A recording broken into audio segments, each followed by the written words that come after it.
कहा कि पंचों साहिबों ये बताइए कि इसमें इस प्रांगण में बड़े बड़े छत्रपति राजकुमार ही इस शर्त को पूरा कर सकते हैं अथवा सिवाय जो कोई भी पूरा कर सकता है। तो आदेश हुआ कि भाई इस शर्त को कोई भी पूरा कर सकता है, जो पूरा करेगा उसके साथ विवाह हम कर देंगे और ये सब दहेज रूप में दे देंगे। तो महाराज कंस ने क्या किया कि कुबरिया तीर हाथी से विजय लिया, सल कौशल चारण मुष्टिक से विजय लिया और सैनिकों से भी विजय लिया।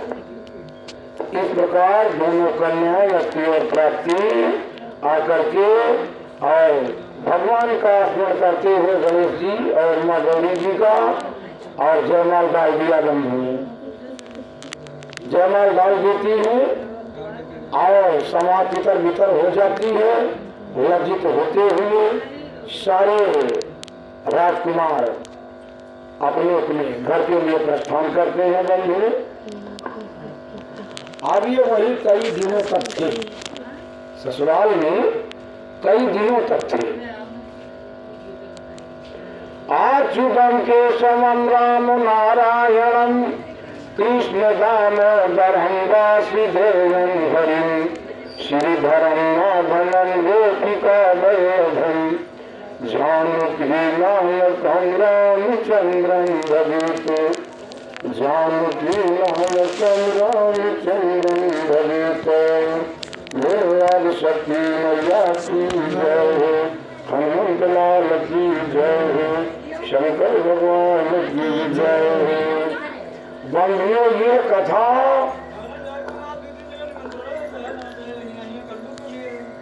कहाँ पर चल रही है? पांडव शिरोमणि महाराज अर्जुन तथा आपके सुपुत्र वीर अभिमन्यु तथा आपके सुपुत्र महाराज परीक्षित हस्तिनापुर के क्षेत्रज्ञ जमुना जी के उस पार निकटतम कंखल में महाराज परीक्षित धरना प्रदर्शन किए हुए हैं, जहाँ पर सारी प्रजाएं उपस्थित हैं और पूरी ब्रह्मांड उपस्थित है बंधु। यक्ष गंधर्व किन्नर नाग विद्याधर लोग के लोग भूमंडल के लोग, जिसमें राजा बलि पांडव कौरव भक्त प्रहलाद भक्त ध्रुव ऐसे ऐसे भगवान के भक्त वहाँ उपस्थित है। माँ भक्ति अपने पुत्रों सहित वहाँ उपस्थित है बंधु। संपूर्ण नदियाँ, संपूर्ण महासागर, संपूर्ण पर्वत जंगल वन बिहार, सातों महाद्वीप बंधु सब स्त्री लिंग और पुरुष लिंग में अवतरित होते हुए वहाँ उस प्रांगण में उपस्थित है बंधुओं। और हमारे श्री सुखदेव स्वामी जी कथा सुना रहे हैं बंधुओं और महाराज परीक्षित भी सुन रहे हैं। स्वामी जी ने कहा कि राजन परीक्षित अथवा सभी सामुदायिक भक्तों, इसके आगे की जो कथा है हम आप लोगों के समक्ष प्रस्तुत करते हैं, जिसका रसास्वादन आप लोग करते रहे, रसपान करते रहे, जिसके करने मात्र से मनुष्य भवबंधन से मुक्त होते हुए अंत में परम गति को प्रदान होते हैं। ऐसे भगवान के पावन गति को मानो, दृष्टांतों का क्रमण कीजिए। तो बंधुओं क्या हुआ, कुछ दिनों तक वहां थे।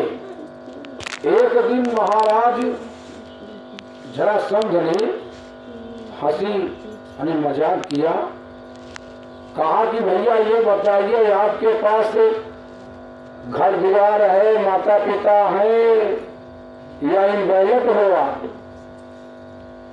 तो थोड़ा अब जब ऐसा सुना उन्होंने तो आवेश में आए और कहा कि राजन देखिए, आपके ऐसे छत्रपति राजा हमारे यहाँ मेहतर का काम करते हैं, झाड़ू देते हैं।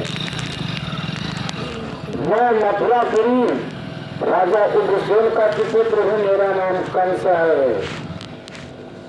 तुम्हारे से छत्रपति हमारे यहाँ झाड़ू देते हैं। तब तो भैया उनका काम खड़ा हो गया और धीरे से पत्रिका लिखी और पत्रवाहक को दिया राजदूत को कि जाकर के भाई मथुरापुरी में सूचित करो कि महाराज जी आए और अपने बेटे को और बहनों को उचित समय पर विदा करवा करके ले जाए। भाई पत्रवाहक को दिया। पत्रवाहक कई दिनों के बाद शाम के बेला में मथुरापुरी में प्रवेश किया और भाई ब्राह्मणों के द्वारा सूचित किया गया कि भाई मगध देश से कोई पत्रवाहक अतिथि आए हुए हैं। ये बात मंत्री तक में पत्रिका पहुंचती है, मंत्री जी फिर महाराज तक पहुंचाते हैं और क्या हुआ कि भाई उसका सम्मान स्वागत करते हुए जलपान भोजन से तृप्त किया, बहुत सा पुरस्कार देते हुए उसे विदा किया। बंधुओं, सुबह होता है तो महाराज अच्छे अच्छे रथों को सजवाए, अलंकृत कर। भैया बैठ जा, क्या कर रहे हैं, क्या कर रहे हैं? चार फोटो लिया था।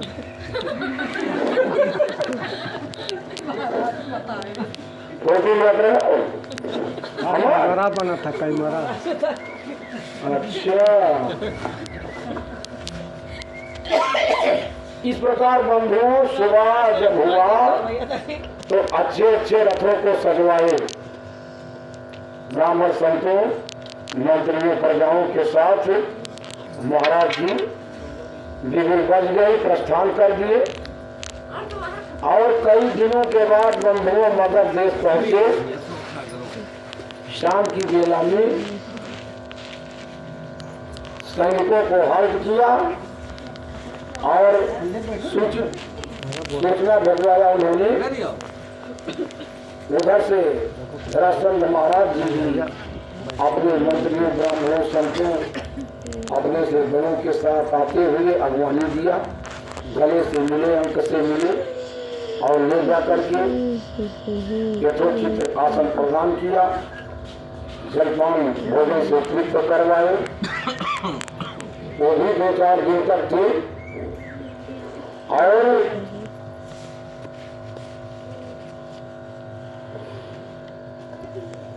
अच्छा जोग घड़ी मुहूर्त का शोधन करके और कन्याओं की विदाई करवा दी और दहेज में कुगलियापुर हाथी, सल कौशल, चारुण मुष्टि के प्रधान पहलवानों को और 18 अश्वदल सेनाओं को भी पुरस्कार दहेज में दे दिया। 14,000 रथों और घोड़ों को दे दिया, हाथियों को दे दिया, बहुत से हाथियों को, और 250 दासियों को भी भेज दिया अस्थि और प्राप्ति की सेवा करने के लिए ससुराल में। जरासंध जी ने और वहां से प्रस्थान किए, लेकिन साथ में पिताजी को भी लेके आए थे, महाराज कंस बड़ोत्रा जी का, क्योंकि भगवान के पक्का शत्रु वही थे। अगर वो उनका पालन पोषण न करते तो ये स्थिति नहीं होती, तो उनको भी लेते आए।